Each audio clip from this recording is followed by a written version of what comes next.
go back to the jump program analogy. If you don't have the right structure in place to make that jump, you will fall. And it will hurt. Neo, oh, I got this. I'm going to go defer taxes into perpetuity. His first jump, what happened? Right to the ground. Right to the ground. No forgiveness. Morpheus made it across in the first one because he has the right trust. You can have trust, but it's not the type of trust that will get you across the gap. You have to approach it right. You have to have the right professionals on the side. Let me ask everybody in here this. If it was true that you can't defer taxes like that, why do we have tens of thousands of people all doing it every year, and IRS enrolled agents are doing all the tax returns that understand the tax code for these trusts? They're doing it so it's in compliance with the IRS. How is it being done if it can't be done? Just asking a question. How is it being done if it can't be done? How's it being done? The answer's always been right in front of you. Article 1, Section 10 of the Constitution. You know what it says? No state shall impair the obligations of a private agreement. What does that mean? Let me say it again.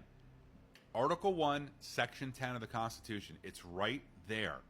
It's always been right there. The way out has always been right there. No state, no statutory system, state, statutory, same thing. No state shall impair the obligations of a private agreement. That means if I'm a trustee and I have obligations to my beneficiaries, and that's just what the contract says, the government, the jurisdiction of the court system, the statutory system cannot impair, cannot impede my obligations to the beneficiaries. When you look at the non-grantor irrevocable, discretionary, complex, spendthrift trust, that is your right, and this is how it becomes into fruition. You're authoring this contract, this thing I just read to you, the non-grantor.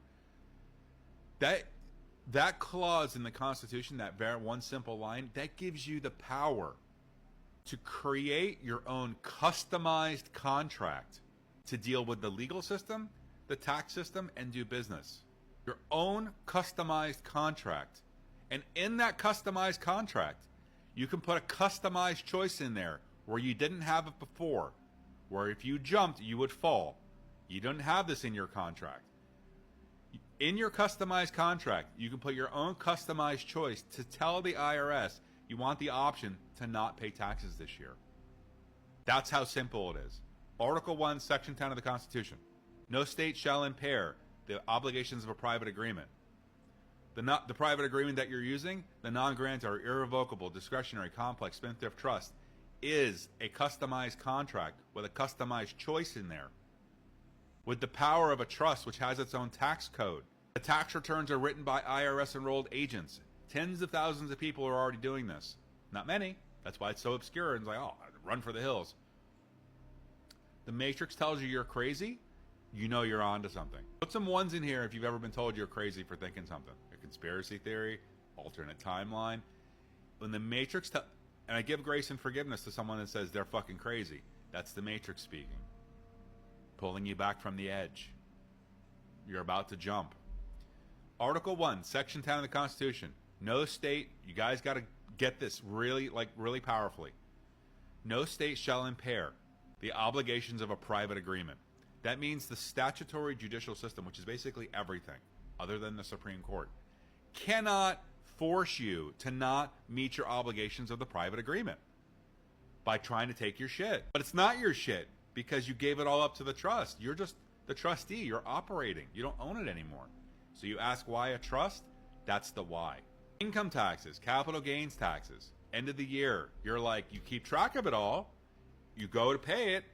But because your contract, you customized it based on your constitutional right, you have a choice in there that you put in there based on IRS code. It's in there. Multiple codes in there that are built into your contract. To tell the IRS, I'm going to keep that money this year. And then you put it into your charitable foundation because you can already donate money to a charitable foundation and a good cause and get a big tax break. But it's the charitable foundation that you operate. Imagine if you have a business and you make millions of dollars a year and you owe $180,000 in income taxes. And you're just like, you got the family trust, you got the business trust because you're a business person, you also got the charitable foundation trust. And because your contract says, I have the option to not pay that this year, I'll pay it eventually because it's not for everything. These are the provisions that are put into your customized contract based on Article 1, Section 10 of the Constitution, which trumps all statutory law. Now, here's the psychological part that you guys are struggling with, okay? And I get this. You're all good people in here, I'm hoping, right? You're all good people. We are conditioned to question, will I get in trouble? Is it legal? All of that. We're conditioned to do that because you're good people. So you defeat yourself before you even get started. You start because you're conditioned to think the government's all powerful. They like to do exactly what they say. But if you're a good person and you don't do shit, and you're not really a good person, I love it. But if you are a good person and you don't mean anybody any harm, and you would never do anything illegal, and you would never commit fraud, and you would never do any of that shit that the fucking evil people do, and there are evil people doing shit with these trusts, by the way. Doge is cracking down on all that. The NGOs, they're all these entities because it's very easy to manipulate these systems like this. They've been doing it for decades. This is where all the money's been going. Because you can take that tax money, dump it into your own charitable foundation, $180,000, and put it into a charitable foundation that you operate but you don't own. 5% of that needs to go to a worthy cause. The other 95% can go back to your family trust where you can now operate the rest of the money. Because the beneficiary of your charitable foundation is your family trust. And the beneficiaries of your family trust are your children and your family. That's the game. That's the formula. That's how simple it is.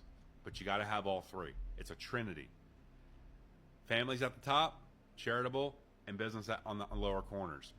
Your charitable and your business, both of those. The beneficiary is your family trust. So your income taxes, the capital gain, this has all been doing for tens of thousands of people already. Article 1, Section 10 of the Constitution. No state shall impair the obligations of a private agreement.